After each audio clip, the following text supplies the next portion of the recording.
வணக்கம். கரூர் துயர சம்பவம் நடந்து ஏறத்தாழ 1 மாதங்கள் ஆகிவிட்டது.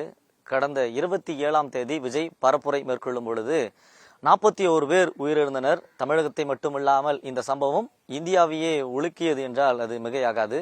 இந்த நிலையில் சிபிஐ தன்னுடைய விசாரணையை முடுக்கிவிட்டிருக்கிறது. அதன்படி 2ஆம் கட்ட விசாரணையாக சென்னையில் இருக்கக்கூடிய பனையூர் தமிழக வெற்றி கழக தலைமை அலுவலகத்தில் இன்று சிபிஐ விசாரிக்க இருக்கின்றனர். அதாவது 41 பேர் உயிரிழந்த சம்பவ இடத்தை சிபிஐ அதிகாரிகள் ஆய்வு மேற்கொண்டு விசாரணை நடத்தி வந்தனர். போலீசார், தமிழக போலீசார் தமிழக வெற்றி கழக பொதுச் செயலாளர், இணை பொதுச் செயலாளர் உள்ளிட்டோர் மீது வழக்கு பதிவு செய்திருக்கக்கூடிய நிலையில் சிபிஐயும் அதே எஃப்ஐஆர்ல வழக்கு பதிவு செய்து இவருடைய பெயரையும் சேர்க்கப்பட்டிருக்கிறது.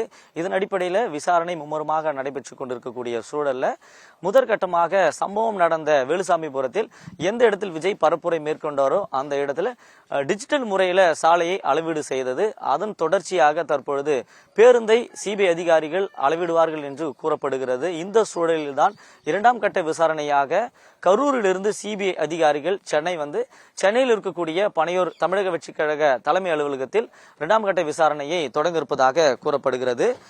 தற்பொழுது நாம் பனையூர் அலுவலகத்தில் தான் இருக்கிறோம். பனையூர் தாவேகா தலைமை அலுவலகத்தில் பேருந்து நிறுத்தி வைக்கப்பட்டிருக்கிறது. விஜய் எந்த வாகனத்தில் பரப்புரை மேற்கொண்டாரோ அந்த வாகனம் அந்த சம்பவத்திலிருந்து 1 மாத காலமாக இங்கே தான் நிறுத்தி வைக்கப்பட்டிருக்கிறது. இதை கைப்பற்ற போலீசார் வருவார்கள் என்றெல்லாம் கூறப்பட்ட நிலையில்தான் வழக்கு சிபிஐக்கு மாற்றப்பட்டது. அதனால் இந்த வாகனம் தற்பொழுது வரை இங்கே நிறுத்தி வைக்கப்பட்டிருக்கிறது. ஏற்கனவே இதில் இருக்கக்கூடிய பொருத்தப்பட்டிருக்கக்கூடிய கேமராக்கள் இருந்த புட்டேஜுகள் எல்லாம் தயார் நிலையில் எடுத்து வைக்கப்பட்டிருக்கிறது. சிபிஐ அதிகாரிகள் அதையும் பார்வையிடுவார்கள் என்றும் கூறப்படுகிறது.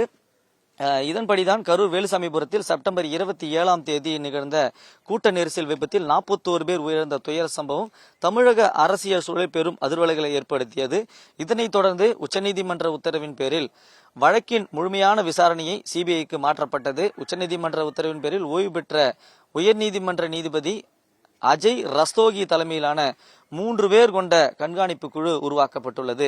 கரூர் வழக்கில் முதற்கட்ட விசாரணையை நிறைவு செய்த அதிகாரிகள் குழு தற்பொழுது 2ஆம் கட்ட விசாரணையை தீவிரப்படுத்தி வருகின்றனர். அதன்படி கடந்த அக்டோபர் 31ஆம் தேதி CBI ASP Maheshkumar, CBI SP Praveenkumar, DSP Ramakrishnan, ஆய்வாளர் மனோகரன் உள்ளிட்ட 15 பேர் கொண்ட சிறப்பு அதிகாரிகள் குழு கரூர் ஈரோடு தேசிய நெடுஞ்சாலையில் உள்ள வேலுசாமிபுரம் பகுதிக்கு வந்தடைந்தனர். அவர்கள் விஜய் பிரச்சாரம் மேற்கொண்ட இடத்தை நேரில் ஆய்வு செய்து அங்கிருந்த சாலை அமைப்பு, பாதை அகலம், பேருந்து நிறுத்தம், கடைத்தெருகள் உள்ளிட்ட பகுதிகளை முழுமையாக ஆய்வு செய்து பதிவுகளை திரட்டி வருகின்றனர்.